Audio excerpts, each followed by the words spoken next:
പ്രിയേ പ്രാണനെ. രചന ജിഫ്ന നിസാർ. അവതരണം ഷാഹുൽ മലയിൽ. Editing Faisal C M Nooncheri. ഭക്ഷണത്തിനും മരുന്നിനും ബുദ്ധിമുട്ട് തോന്നുന്ന നിമിഷം എന്നെ ഒന്ന് വിളിച്ചേക്ക്.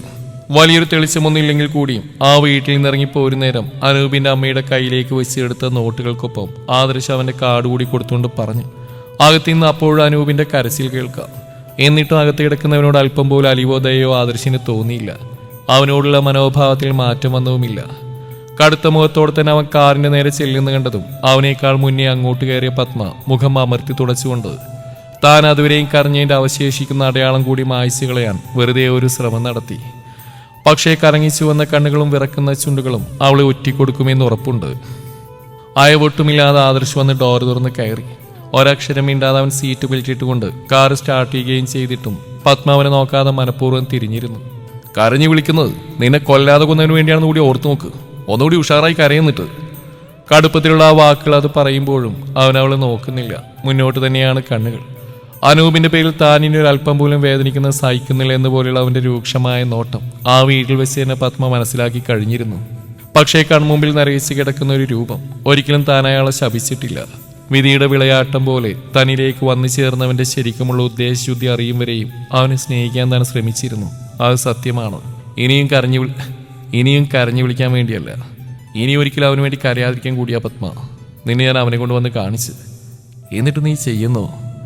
നിരാശയിലെന്ന പോലെ ആദർശിന്റെ സ്വരം പതിഞ്ഞുപോയി. നേരത്തെ ഉണ്ടായിരുന്ന കടുപ്പ് ആ വാക്കുകൾക്കോ മുഖത്തിനോ അപ്പോഴില്ല. പത്മ വെപ്രാളത്തോടെ വീണ്ടും വീണ്ടും മുഖം തുടക്കുന്ന കണ്ടതും ആദർശ അലിവോടെ അവളെ നോക്കി. ഞാൻ ശപിച്ചുകൊണ്ടാ ഇതുപോലൊരു ഗതികേട് വന്നെന്ന് പറഞ്ഞു. പക്ഷേ ഞാൻ ശപിച്ചിട്ടില്ല ആദർശേട്ടാ. എല്ലാം എൻ്റെ വിധിയാണെന്ന് കരുതി സഹിച്ചിട്ടും പറഞ്ഞുകൊണ്ടിരിക്കുക തന്നെ വീണ്ടും അവിടെ കണ്ണു നിറഞ്ഞു. തലയൊന്ന് കുടഞ്ഞുകൊണ്ട് ആദർശ് അടുത്ത് കണ്ടൊരു മരത്തണലിൽ കാറൊതുക്കി. ഇനി അനൂപേട്ടൻ പറഞ്ഞ പോലെ. അനൂപേട്ടൻ എന്തും പറഞ്ഞോട്ടെ, അത് വേദന സഹിക്കാൻ വയ്യാത്തതുകൊണ്ടുള്ളതാവും. ഇനി അല്ലെങ്കിൽ കൂടെ അങ്ങനെ കരുതിയാൽ മതി നീ. ആദർശ് അവൾക്ക് നേരെ തിരിഞ്ഞിരുന്നു. നീ അവന് വേണ്ടി കരയുന്ന കാണുമ്പോൾ ഞാൻ തോറ്റുപോകുന്ന പോലെ. തീരെ പതിഞ്ഞുപോയൊരു ശബ്ദം പത്മപിടയിലൂടെ ആദർശിനെ നോക്കി. അവന്റെ മുഖം കുനിഞ്ഞിരിക്കുന്നു. ഒന്നുമില്ല. അവിടെ അയാളെ കണ്ടപ്പോൾ അയാളുടെ വേദന കാരണം ഇനിയും എന്നെ തന്നെ പഴിചാരിക്കൊണ്ട് പറഞ്ഞപ്പോൾ എൻ്റെ ശാപം കൊണ്ട് എങ്ങനെയൊക്കെ വന്നതെന്ന് കേട്ടപ്പോൾ അതുകൊണ്ടാ എനിക്ക് എന്തോ പോലെ തോന്നിയിട്ടാ. അല്ലാതെ ഈ കരച്ചിൽ എനിക്ക് അയാളുടെ സ്നേഹമല്ല. പത്മപ്രാളത്തോടെ ആദർശിന്റെ കയ്യിൽ പിടിച്ചുകൊണ്ട് പറഞ്ഞു. എനിക്കറിയാം. പത്മയെ നോക്കാതെ തന്നെ അവൻ പിറുവിറുത്തു. പിന്നെന്താ ഇങ്ങനെ? അത്രമേൽ തകർന്നുകൊണ്ടാണ് അവൻ ആ ഇരിപ്പെന്ന് പത്മയ്ക്ക് മനസ്സിലാവും. അവൻ പറയാതെ തന്നെ അവൾ മനസ്സിലാക്കി തുടങ്ങിയിട്ട് കുറച്ച് നാളായി. അവനോട് ഇഷ്ടമില്ല എന്നതിനോടൊപ്പം തന്നെ ആ ഇഷ്ടം എന്നോടും ഇല്ലായിരിക്കും. അതുകൊണ്ടല്ലേ എൻ്റെ ഈ കാത്തിരിപ്പ് ഇത്രയും നീളുന്നു. ആദ്യം പറഞ്ഞ പോലെ മരിക്കും വരെയും ഞാൻ കാത്തിരിക്കും. പക്ഷേ ചിലപ്പോഴെങ്കിലും എനിക്കൊരു മടുപ്പ് വയ്യടോ എനിക്ക് ഈ ഒറ്റപ്പെടൽ. ആദർശ സീറ്റിലേക്ക് ചാരിക്കിടന്നു.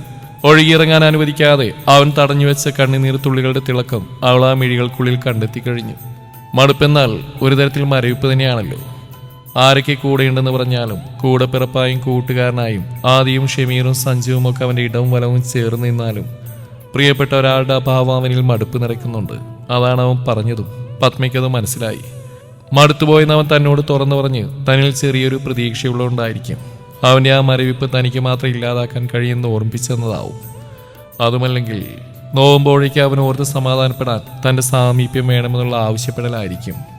പത്മയ്ക്ക് അവനെ നോക്കുമ്പോൾ ശ്വാസം മുട്ടുന്ന പോലൊരു പിടച്ചിൽ.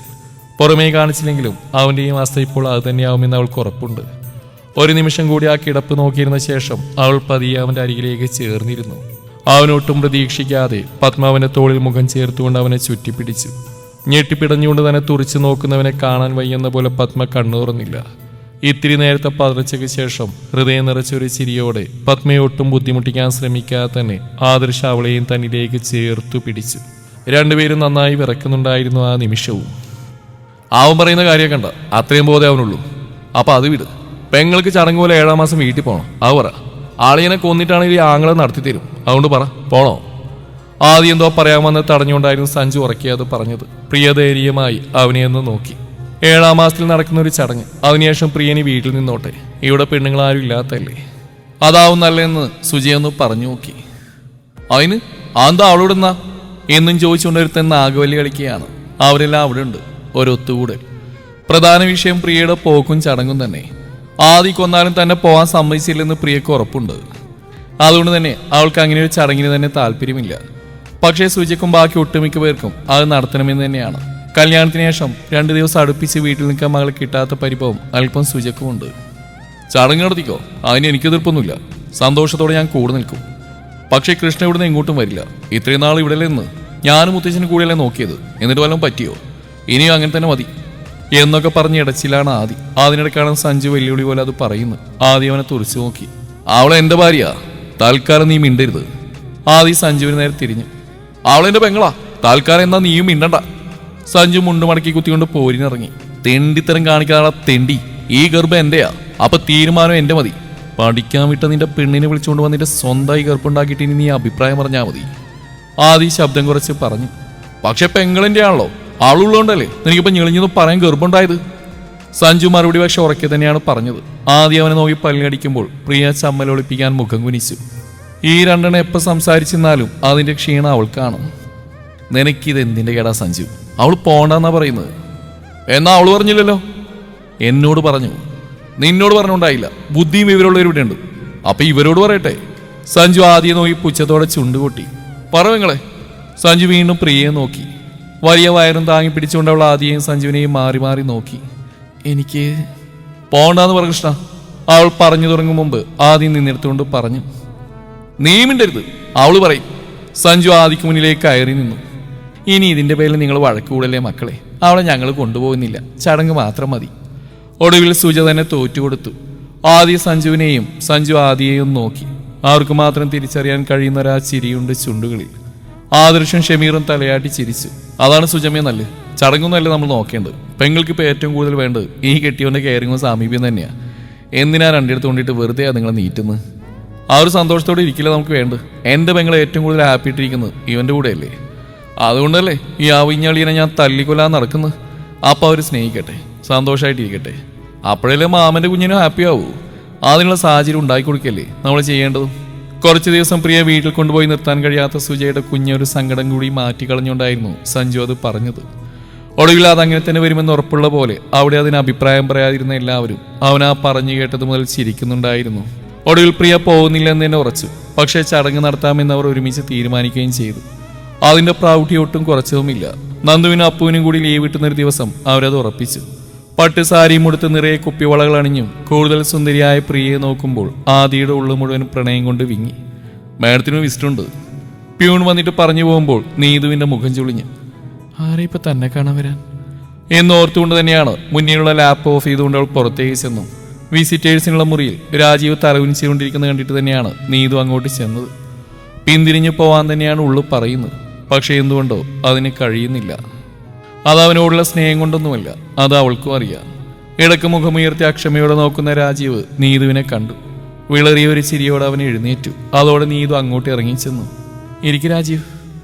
തെല്ലുപോലും ചിരിയില്ലാത്ത ആ മുഖം, രാജീവ് എന്നുള്ള അവിടെ ആ വിളി അപ്പോഴവനെ അലോസരപ്പെടുത്തിയതുമില്ല. രാജീവ് എന്തിനാ വന്ന്? എനിക്ക് ഡ്യൂട്ടി ടൈമാണ്. പെട്ടെന്ന് പറഞ്ഞിട്ട് പോയെന്നൊരു ഭാഗത്തിൽ നീതു പറഞ്ഞു കേട്ടപ്പോൾ രാജീവ് മുഖം ഒന്നുകൂടി അമർത്തി തുടച്ചു. അയാൾ ഒരു തുടക്കത്തിന് വേണ്ടി ശ്രമിക്കുകയാണെന്ന് നീതുവിന് മനസ്സിലായി. പറഞ്ഞോളൂ. നീതു അല്പം ശാന്തമായിട്ട് പറഞ്ഞു. ഞാൻ ഒമാനിലേക്ക് പോവുക അടുത്ത ആഴ്ച. അവിടെ എൻ്റെ ഒരു സുഹൃത്തുണ്ട്. അങ്ങോട്ട് ചെന്ന് അവിടെ എനിക്കൊരു ജോലി ശരിയാക്കി തരാമെന്ന് അവൻ പറഞ്ഞിട്ടുണ്ട്. പതർച്ചയോടെയാണ് അവൻ പറയുന്നത്. ആശംസകൾ. നന്നായി വരട്ടെ. ഇനിയെങ്കിലും നന്നായി ചിന്തിക്കുക, നന്നായി പ്രവർത്തിക്കുക. നീതു അതും ശാന്തമായിട്ടാണ് പറഞ്ഞത്. തന്നെ ഒന്ന് കണ്ടിട്ട് പോയില്ലെങ്കിൽ എനിക്കറിയാം നീതുവിന് ബുദ്ധിമുട്ടായിരിക്കും. ക്ഷമിക്കണം, ഇനി ഉണ്ടാവില്ല. അടുത്ത ആഴ്ച ഞാൻ പോവും. എനിക്കൊരു മാപ്പ് പറയാൻ കൂടി യോഗ്യതയില്ല. എങ്കിലും എൻ്റെ ഒരു സമാധാനത്തിന് വേണ്ടി പറയുക. Really sorry. എല്ലാം എൻ്റെ ഓരോ അതിലെനിക്കിപ്പോൾ കുറ്റബോധമുണ്ട്. അല്ലാതൊന്നും ചെയ്യാൻ കഴിയില്ലല്ലോ. വീണ്ടും രാജീവിൻ്റെ മുഖം കുനിഞ്ഞു പോയി. അവനാ പറഞ്ഞ സത്യം തന്നെയാണ്. നീതുവിന് അതറിയാം. അവളും അറിയുന്നുണ്ട് രാജീവ് രാധാകൃഷ്ണൻ്റെ മാറ്റങ്ങൾ. കഴിഞ്ഞു പോയതെല്ലാം വിട്ടേക്ക് രാജീവ്. വീണ്ടും അതിനെക്കുറിച്ച് ഓർത്തുകൊണ്ട് വേദനിച്ചിട്ട് അതിൽ തന്നെ ചുറ്റിപ്പണിഞ്ഞ് കിടക്കുന്ന അത്ര നല്ലതല്ല. അതുകൊണ്ട് അതെല്ലാം വിട്ടേക്ക്. ഇനിയുള്ള ലൈഫിൽ ചെയ്തു കൂട്ടിയ അബദ്ധങ്ങളൊന്നും തന്നെ ആവർത്തിക്കില്ലെന്ന് ഇയാൾക്ക് തന്നെ വാക്കുകൊടുത്തേക്ക്. തനിക്കത് കഴിയും രാജീവ്. താൻ മിടുക്കനാണ്. ആ മിടുക്ക് നല്ല കാര്യങ്ങൾക്ക് വേണ്ടി ഉപയോഗിച്ച് നോക്കൂ. തീർച്ചയായിട്ടും മാറ്റങ്ങളുണ്ടാവും. താൻ വിജയിക്കും രാജീവ്, എനിക്ക് ഉറപ്പുണ്ട്. നീതു പറഞ്ഞു നിർത്തിയതും അവളൊട്ടും പ്രതീക്ഷിക്കാതെ രാജീവ് മുഖം പൊതിഞ്ഞു പിടിച്ചുകൊണ്ട് കരഞ്ഞുപോയി. കുറേയേറെ നാളുകൾക്ക് ശേഷം കേൾക്കുന്ന ആ നല്ല വാക്കുകൾ അത് നീതുവിൻ്റെ അടുത്ത് നിന്നു. അവന് സ്വയം നിയന്ത്രിക്കാൻ കഴിഞ്ഞില്ല. നീതു ഒന്ന് വല്ലാതായി. രാജീവ്? അവൾ വിളിച്ചിട്ടും രാജീവ് കരച്ചിൽ നിർത്തുകയോ മുഖത്തുനിന്ന് കൈമാറ്റുകയോ ചെയ്തില്ല. കുറവുണ്ടോടാ? അതുകൂടി ചേർത്ത് ആ അരമണിക്കൂർ കൊണ്ട് ഷമീർ 10 അതിലേറെയോ തവണകളായി വന്ന് ചോദിച്ചു. ചോദ്യം മാത്രമല്ല, അതോടൊപ്പം തന്നെ അവൻ്റെ തണുപ്പുള്ള കൈകൾ മാളുവിൻ്റെ പൊള്ളുന്ന നെറ്റിയിൽ അമരുകയും ചെയ്യുന്നുണ്ട്. മാളുവിന് പനിയാണ്. പനി എന്ന് പറഞ്ഞാൽ നല്ല പൊള്ളുന്ന വിറക്കുന്ന പനി. അപ്പോൾ മുതൽ തുടങ്ങിയതാണ് ഉപ്പച്ചിയും മോളും കൂടി അവൾക്ക് ചുറ്റും തിരിയൽ. ഡോക്ടർ പോയി കണ്ടുവന്നിട്ടും 2 നേരം തുടർച്ചയായി മരുന്ന് കഴിച്ചിട്ടും കുറയാത്ത ആ പനി ഉപ്പയെയും മകളെയുമാണ് കൂടുതൽ തളർത്തിയത്. പനിയുടെ അവശതയിൽ തളർന്നുറങ്ങുന്ന മാളു എപ്പോഴോ കണ്ണു തുറന്നു നോക്കുമ്പോഴും അവർ രണ്ടുപേരും അവിടെ അരികിലുണ്ട്. ആ സ്നേഹം കാണുമ്പോൾ, കരുതൽ കാണുമ്പോൾ മാളുവിൻ്റെ കണ്ണ് നിറയും. ഹൃദയം അതിനേക്കാൾ നിറഞ്ഞു തൂവും. അത് കാണുമ്പോൾ ഷമീറും ദുവമോളും കൂടി മുഖം മങ്ങി നോക്കുമ്പോൾ മാളു തലവേദനയെ പഴിചാരിക്കൊണ്ട് അവരെ നോക്കി കണ്ണ് ചെമ്മി കാണിക്കും. പിറ്റേന്ന് ഷമീർ ലീവ് എടുത്തു. അവനും ദുവമോളും കൂടി മാളുവിന് വേണ്ടി എന്തൊക്കെയോ ചെയ്തു കൂട്ടി. അവരുടെ ആ സ്നേഹവായ്പിൽ പനി തോറ്റുപോയെന്നതുപോലെ വൈകുന്നേരത്തോടെ മാളു ഓക്കെയായി. എന്നിട്ടും പൂർണ്ണമായി അകന്നു പോവാത്ത പനിക്കുളിരും അതിൻ്റെ അവശതയും. അവരൊട്ടും പ്രതീക്ഷിക്കാതെ അന്ന് സുജി അങ്ങോട്ട് വന്നു. മാളുവിന് പനിയാണെന്ന് വിളിച്ച് പറഞ്ഞില്ലെന്നുള്ള പരിഭവം. അപ്പോഴാണ് സത്യത്തിൽ ഷമീർ അതിനെക്കുറിച്ച് ഓർത്ത് തന്നെ. മാളു അവരുടെ അസുഖം ഒഴികെ മറ്റെല്ലാം മറന്നുപോയതുപോലെയായിരുന്നു. അതെന്തുകൊണ്ടാണെന്ന് ചിന്തിച്ചുകൊണ്ടെത്തിച്ച ഉത്തരം. പിന്നെ അങ്ങോട്ട് മാളുവിനെ നോക്കുമ്പോൾ അവൻ്റെ കണ്ണിലെ തിളക്കത്തിനൊപ്പം പ്രണയത്തിൻ്റെ ചുവപ്പ് കൂടി പ്രകടമായിരുന്നു. ഏതായാലും വന്ന സ്ഥിതിക്ക് സുജമ്മ അന്ന് അവിടെ നിൽക്കാനും തീരുമാനിച്ചു. അതോടെ അന്ന് രാത്രി ദുവമോൾ അമ്മയ്ക്കൊപ്പമാണ് കിടന്നുറങ്ങാൻ താല്പര്യപ്പെട്ടത്. നിനക്ക് വയ്യല്ലോ മാളു, കുഞ്ഞിന്ന് എൻ്റെ കൂടെ കിടക്കട്ടെ പെണ്ണെ. ഞാൻ നിന്റെ മോളെ പിടിച്ച് വിഴുങ്ങി കളയുന്നില്ലടി. ഒന്നുമില്ലേലും ഇന്ന് ഇങ്ങനെയൊക്കെ ആവലാതിപ്പെടാൻ മാത്രം. നീയൊക്കെ വളർന്ന് ഞാൻ കഷ്ടപ്പെട്ടിട്ട് തന്നെയല്ലേ. ദുവമോൾ ആദ്യം അത് പറഞ്ഞു കേട്ടപ്പോഴേ എതിർത്ത മാളുവിനെ നോക്കി സുജി അല്പം കെറുവോടെ പറഞ്ഞു. അവൾ മുഖം ചുളിച്ചുകൊണ്ട് ഷമീറിനെ നോക്കി. മോള് കൂടെ ഇല്ലാതെ ഇപ്പം അവൾക്ക് ഉറക്കമില്ലമ്മേ, അതുകൊണ്ടാ. ഷമീർ ആ മനസ്സറിഞ്ഞ പോലെ പറഞ്ഞു. ഓ, ഇന്നൊരു ദിവസം നീ ഉറങ്ങിയില്ലേലും കുഴപ്പമൊന്നുമില്ല. മോൾ ഇന്ന് എൻ്റെ കൂടെയാ. അതങ്ങനെ ഒരു മോഹം പറഞ്ഞിട്ട് നടത്തി കൊടുത്തില്ലേ പിന്നെ എനിക്ക് ഉറക്കം വരില്ല. പക്ഷേ ഷമീർ പറഞ്ഞൊന്നും സുജമ്മയ്ക്ക് ഏറ്റിട്ടില്ല. അവർ ദുവമോളെയും കൊണ്ട് തന്നെ പോയി. സാറില്ല, മോൾക്കതാണ് ഇഷ്ടമെങ്കിൽ നടക്കട്ടെ മാളു. അവൾക്കും ആഗ്രഹം കാണില്ലേ, അതുകൂടി പരിഗണിക്കണ്ടേ നമ്മൾ. വാതിലടച്ചുകൊണ്ട് വന്നിട്ട് അവൾക്കടുത്തേക്ക് ഇരുന്നുകൊണ്ട് ഷമീർ പറഞ്ഞു. പക്ഷെ അവളുടെ മുഖം തെളിഞ്ഞിട്ടില്ല.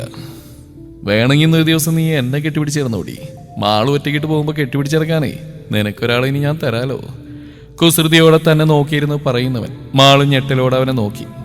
മോള് കൂടെയില്ലാതെ അവരാദ്യമായിട്ടാണ് അങ്ങനെ ഒരു മുറിയിൽ തനിച്ച്. കഴുത്തിലൊരു താലി കെട്ടി.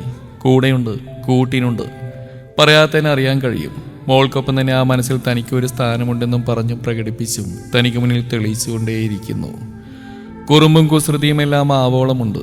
എന്നിട്ടും പക്ഷേ തനിക്ക് അസ്വസ്ഥത തോന്നുന്ന ഒരു നോട്ടം കൊണ്ടുപോലും തനിക്ക് നേരെ വന്നിട്ടില്ല. ഇത്രയും നാളുകളായിട്ടും നോട്ടങ്ങളിൽ പോലും സ്നേഹം നിറക്കും. അത് പക്ഷേ ഞാനൊന്ന് കുളിച്ചിട്ട്. അവന് മുന്നിൽ നിന്ന് രക്ഷപ്പെട്ടു പോകാനുള്ള വ്യഗ്രതയോടെ മാളു എഴുന്നേറ്റു. കുളിക്കാനോ? ഇപ്പോഴോ? ഷമീർ അവളെ നോക്കി കണ്ണു വീഴിച്ചു. ആ എടോ, തനിക്ക് പനിയായിരുന്നു. അത് നല്ല പൊള്ളുന്ന പനി. ഇനിയിപ്പോൾ കുളിച്ചാ എന്നാ മേലഴുകി വരാം, തല കുളിക്കുന്നില്ല.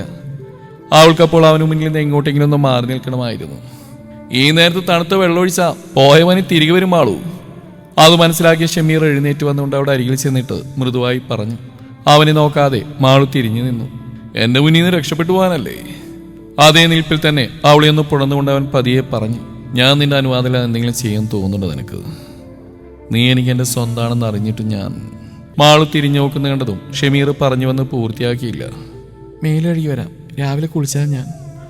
അവനെ നോക്കിക്കൊണ്ട് തന്നെ അത്രയും പറഞ്ഞു ഷമീർ അവളിലെ പിടിയഴിച്ചു. ചുടുവെള്ളം ഉണ്ടാക്കി തരണോ ഞാൻ? അവൻ്റെ ആ കരുതലൊന്നും തന്നെ അവൾക്ക് പുതുമയുള്ളതല്ല. വേണ്ടെന്ന് തലയാട്ടിക്കൊണ്ട് മാളു മാറിയെടുക്കാനുള്ളതും കൊണ്ടാണ് പോയത്. അവൾ തിരിച്ചിറങ്ങി വരുവോളം ഷമീർ കാത്തിരുന്നു. ആ ഇരിപ്പ് കണ്ടതും പനിക്കുളിരിനേക്കാൾ ആഴത്തിലൊരു തണുപ്പ് മാളുവിൽ കൂടി പാഞ്ഞു കയറി.